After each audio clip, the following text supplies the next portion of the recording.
Good morning বন্ধুরা, তোমরা সবাই কেমন আছো? আশা করি তোমরা সবাই খুব খুব খুব ভালো আছো, আর আমিও খুব ভালো আছি, একদম বিন্দাস আছি। Welcome back to my channel Rajarani ব্লগে। তোমাদেরকে অনেক অনেক অনেক স্বাগত আর অনেক অনেক অনেক ভালোবাসা দিয়ে আজকের ব্লগটা শুরু করছি।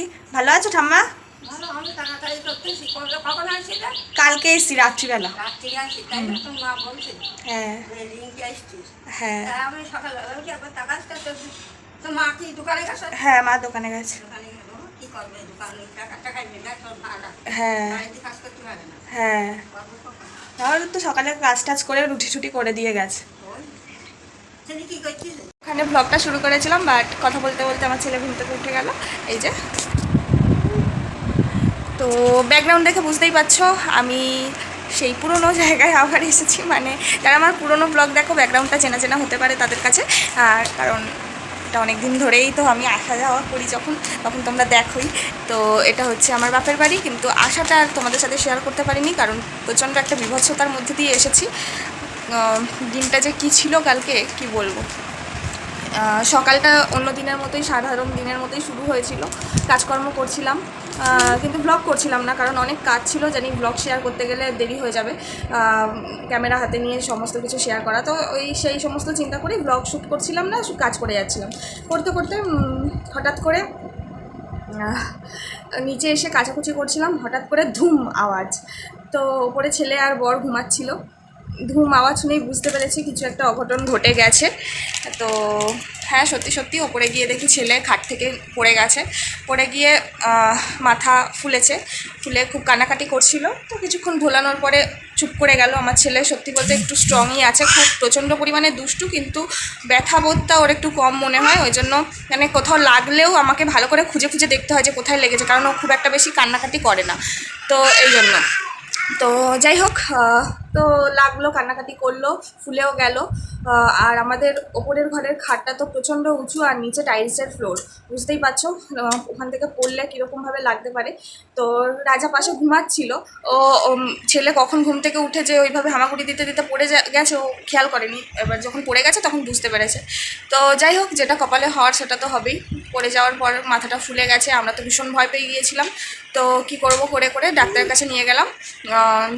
ডাক্তারবাবু বললেন যে এমন কিছু হয়নি, কিন্তু সিটি স্ক্যান করাতে হবে। যেহেতু প্রথমবার পড়েছে বাচ্চা মানুষ, কোনো রিস্ক নেওয়া যাবে না, সিটি স্ক্যান করাতেই হবে। তো সিটি স্ক্যান করিয়ে নেওয়া হলো। তো মানে পড়ে গেছে তো একটা ধাক্কা, সে তো বুঝতেই পারছি, কিন্তু সিটি স্ক্যান করানোর সময় যখন ওই বড় মেশিনটার মধ্যে আমার এই ছোট্ট বাচ্চাটাকে ঢোকাচ্ছিল, আমার মনে হচ্ছিল প্রাণ খুলে হাতে চলে আসবে। আমি ঠক ঠক ঠক ঠক করে কাঁপছিলাম। তো ছেলে তো ঘুমাচ্ছিল, ছেলেকে ঘুমিয়ে ওষুধ দেওয়া হয়েছিল, নাহলে মেশিনের মধ্যে তো উঠে বসলে গন্ডগোল। তো ওই জন্যই আর কি, এটাই হচ্ছে। আর ও ঘুমাচ্ছিল, বেঘরে ঘুমাচ্ছিল। তো তারপরে স্ক্যান করানো হলো। আমি তো ওখানেই জিজ্ঞেস করছিলাম বারবার, যে যিনি স্ক্যান করাচ্ছিল আর কি, যিনি রিপোর্টটা করছিল, ওনাকেই আমি বারবার জিজ্ঞেস করছিলাম রিপোর্ট ঠিক আছে তো, ঠিক আছে তো। উনি আমার পরিস্থিতি দেখে বলছে আপনি একটু বসুন শান্ত হয়ে। তো যাই হোক, এই হচ্ছে ব্যাপার। তো রিপোর্ট ঠাকুরের কৃপায় রিপোর্ট ভালো এসছে, ওর কোনো ব্লাড জমেনি ভেতরে, আর মাথাতেও লাগেনি, ওর লেগেছিলো ঠিক এই বা সাইডটার কপালের এখানটায়। তো তো যেটা বলছিলাম আর কি, ছেলে বডি করেছিল বলে একটু মাঝে কাটতে হলো। তো রিপোর্ট সঙ্গে সঙ্গে করিয়ে নিয়ে ডাক্তারবাবুকে দেখিয়ে নিয়ে সিদ্ধান্ত নেওয়া হলো। আমি বললাম আর কি রাজাকে যে আমাকে একটু বাড়িতে দিয়ে আসো। তার আগের দিন থেকেই বাবার খুব মন খারাপ লাগছিলো নাতির জন্য। তো বাবা আমার ছেলের নাম দিয়েছে কুশল, তো কুশল ভাইয়ের জন্য খুব মন খারাপ লাগছিলো, ওই জন্য বারবার ফোন করছিলো। আমিও বললাম যে বাবারও মন খারাপ লাগছে, আর আমিও একটা শকের মধ্যে চলে গেছি। এত প্রচণ্ড ভয় লাগছিলো যে ছেলে বাড়িতে থাকলে ছেলেকে আমার পক্ষে সবসময় চোখে চোখে রাখা সম্ভব না, কারণ আমাকে কাজ করতে যেতেই হবে, একটু ঘুমালে সেটা করতেই হবে। আর ওর ঘুম এতটাই পাতলা, তোমরা জানোই নিশ্চয়ই, যে একটু ফিস ফিস করে কোনো আওয়াজ হলেও উঠে যায়। তো ওকে যে বেঁধে রেখে কাজ করবো, ও ঘুমিয়ে পড়লে যে বাঁধবো, তারপর বাঁধতে গেলেই ও উঠে যাবে। তো এইভাবে সম্ভব না। আর আমি এমন একটা শখ পেয়েছি যে ওকে আমি কয়েক সেকেন্ডের জন্যও চোখে আড়াল আমি কিছু করতেই পারবো না, এতটাই ভয় লাগছিলো। ঠাকুরের অশেষ ধন্যবাদ যে অতটা উঁচু থেকে পড়ে যাওয়ার পরেও সেরকম কিছু হয়নি, কিন্তু ভবিষ্যতে যে হবে না তার তো কোনো মানে নেই। তো ওই জন্যই আর কি আমি ভাবলাম যে কটা দিন অন্তত থেকে আসি, এই শখটা থেকে কাটিয়ে উঠি। তো তাই জন্য আর কি ওর সঙ্গে সঙ্গেই ওর যার গাড়ি করে আমরা 4 চাকা করেই আর কি বেরিয়ে আসি। বাড়ি গিয়ে একটু খাওয়া দাওয়া করে আর জিয়ান যেহেতু ঘুমের ওষুধ খেয়ে খাওয়ানো হয়েছিল, ও বেশ লম্বা ঘুম ঠুম দিয়ে ওকে খাইয়ে তারপরে ঘুম থেকে ওঠার পরে খাইয়ে দাইয়ে নিয়ে তারপরে ওই 3টের দিকে বেরিয়েছিলাম। 4টের দিকে বেরিয়েছিলাম, এখানে ঢুকতে ঢুকতে ওই 7টা। তো আর রাজা ওরা সবাই দিয়ে আবার চলে গেছে। তো এত কিছুর মাঝখানে আর আমার ইচ্ছা করেনি যে ক্যামেরা অন করে আর কি ভিডিও করব। তো আমি পুরোটা ইয়ের মধ্যে ভয়ে ভয়ে ছিলাম, এমন একটা অবস্থা। তো যাই হোক, ঠাকুরের অশেষ কৃপা, বারবার বলছি যে আমার ছেলে সুস্থ আছে। ওই ফোলা, এই যে এখানটায় ফোলাটাও কমে গেছে, ফোলাটা আর নেই। তো চলো, বাড়ি এসে গেছি যখন, কদিন এখানকার ব্লগই দেখতে পারবে। আর কালকে ওর ভ্যাকসিনও আছে, যেটা এখান থেকেই দেওয়াবো। আমি ওখান থেকে ফোন করে শুনে নিয়েছিলাম যে এখান থেকে দেওয়ানো যাবে কি। ওখানকার হেলথ সেন্টারে জেঠিমার সাথেও কথা বলে নিয়েছিলাম, বলে হ্যাঁ দেওয়ানো যাবে। তো তাই জন্যই আর কি আসা আরও। তো চলো দেখতে থাকো। এবার এই ছেলে 7:30 উঠেছিল একবার, একটু খাওয়া দাওয়া করে আবার ঘুমিয়ে পড়েছিল, আবার এই উঠলো। এখন ওকে মা রুটি টুটি করে রেখে গেছে, ওকে রুটি খাওয়াবো, আমিও খাবো। তো চলো দেখতে থাকো সারাটা দিন কী কী করি। এটাই নিয়ে বসে আছি, দুধ রুটি খাওয়ালাম, এই যে একটুখানি খাইনি লাস্টে, তো জোর করে আর খাওয়ালাম না, থাক।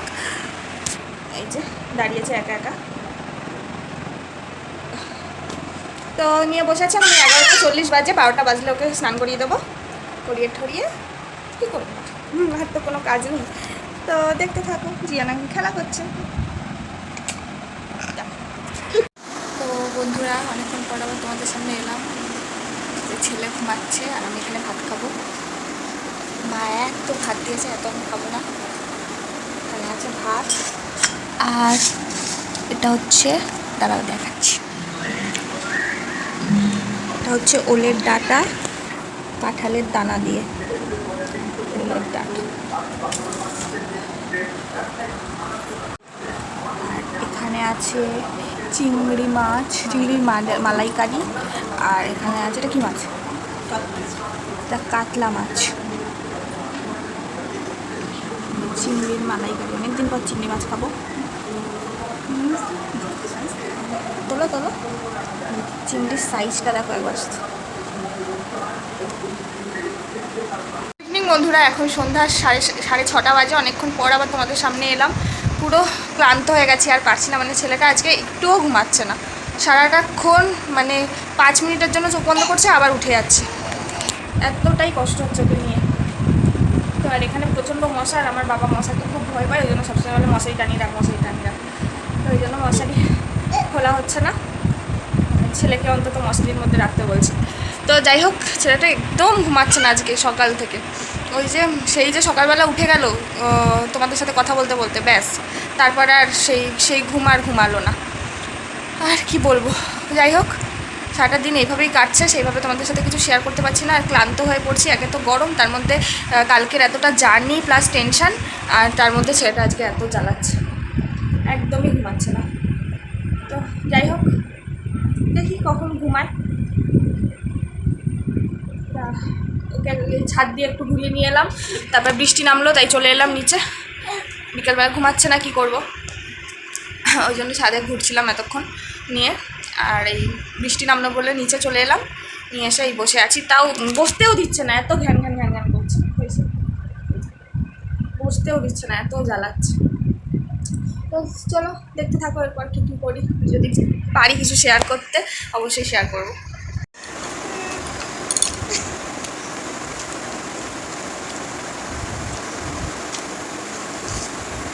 দেখতে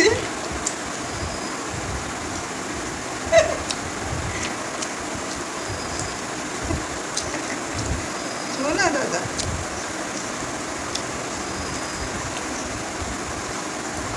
দেখো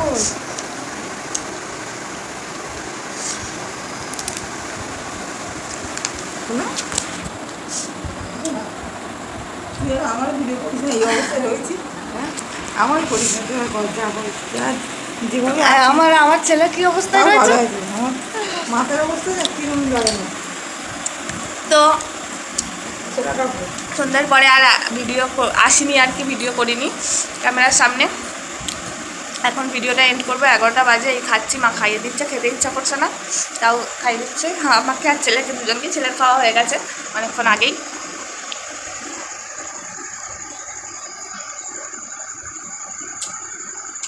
দেখছে। তো তোমাদেরকে বললামই সারাদিন ঘুমাইনি। হ্যাঁ ঘুমাইনি, তারপরে অনেকক্ষণ ঘুমালো, 7টা থেকে 9টা অবধি ঘুমিয়েছে। ওর পাশে শুয়েছিলাম, তাই যতক্ষণ বেশ ঘুমালো, ঘুমিয়ে ঠুমিয়ে উঠলো, উঠে তারপরে খেলা করছিল। তাও একটু টেনশনেই আছি, একটু কেঁপে কেঁপে উঠছিল। তো কালকে একটু বাচ্চাদের যেগুলো করে আর কি, ঝাড়ানো ঝাড়ানো ধারে নেবো। তো যাই হোক, আজকের ব্লগটা তাহলে এখানে শেষ করছি। কেমন লাগলো জানিও, ভালো লেগে থাকলে লাইক কমেন্ট সাবস্ক্রাইব করতে একদম ভুলো না। কালকে আবার জিএনের ভ্যাকসিন আছে। তো দেখা হচ্ছে পরের ব্লগে। Tata bye bye, good night.